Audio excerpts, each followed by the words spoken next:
Hello മച്ചാമാര്, skip ചെയ്യില്ല കേട്ടോ. ഒരു കിട്ടുക്കാച്ച് വരാൽ ഫിഷിങ് വീഡിയോ നിങ്ങൾ ഇപ്പോൾ കണ്ടുകൊണ്ടിരിക്കുന്നത്. അതിന് വേണ്ടി തന്നെ നമ്മൾ വരാനൊന്ന് കുളത്തെടുക്കുന്നുണ്ട്. നൈസായിട്ട് തിരിച്ച കുളത്തിയിട്ട് മുറുക്കിയാൽ കറക്റ്റ് നമ്മളെ സ്പോട്ടിൽ ഇറക്കുമ്പോൾ തന്നെ അടി പൊട്ടും. കുറച്ച് മീൻ കൂടുതലുള്ള സ്പോട്ടാണ്, തൊട്ടപ്പുറം പാടൊക്കെയാണ്. അതിൽ നിന്ന് ഇറങ്ങി വന്ന് നിൽക്കണതാണ്. കണ്ടോ ഗൈസ്, നമ്മളിടുന്ന സ്ഥലത്തിരി കണ്ടോ, ഒട്ടിപ്പൊളി സാധനം അടിച്ചപ്പം തന്നെ കയറിയിട്ടാ.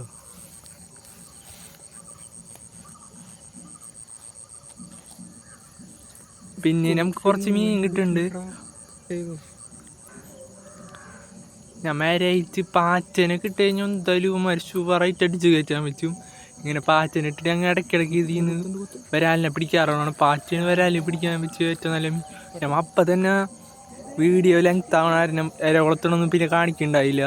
ഇപ്പം നമുക്കൊരു കാരിനെയും കൂടി കിട്ടിയിട്ടുണ്ട്. കാരിനെ സൂക്ഷിച്ചും കണ്ട് പിടിച്ചില്ല എന്നുണ്ടെങ്കിൽ കൈ കുത്തിപ്പൊളിക്കും. പക്ഷേ ഞങ്ങൾക്ക് ഇതിനെ പിടിച്ച് പരിചയം, അതുകൊണ്ട് കുഴപ്പമൊന്നുമില്ല. ഒരു കാലിനെയും കൂടി കിട്ടിയിട്ടുണ്ട് ഗൈസ്. പിന്നെ നമ്മൊന്ന് ഇട്ട് നോക്കി കിട്ടുമോയെന്ന് അറിയാൻ വേണ്ടി അപ്പം തന്നെ നമുക്ക് അടിച്ച് കരിപ്പെണ്ണയും കിട്ടി. ഇത്രയും കിട്ടിയപ്പോൾ തന്നെ വീഡിയോ അതിൻ്റെ പാക്കി. എന്നാൽ ശരി ഗൈസ്, പിന്നെ കാണാം. Good bye.